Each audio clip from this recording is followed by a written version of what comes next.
माझ्या या जास्वंदीच्या झाडावर तुम्हाला भरपूर फुलं आलेले दिसतील, कळ्यासुद्धा भरपूर आल्या आहेत आणि हे झाडसुद्धा खूप हेल्दी आहे। त्यासाठी मी झाडावर कोणती कामं केली ती सांगते।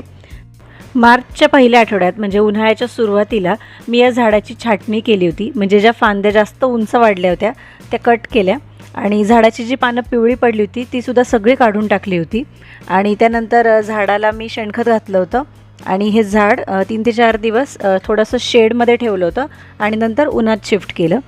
त्याच्यानंतर 20 ते 25 दिवस झाडाला कोणतंच खत दिलं नव्हतं। त्यानंतर झाडावर छोट्या छोट्या कळ्या यायला सुरुवात झाली होती।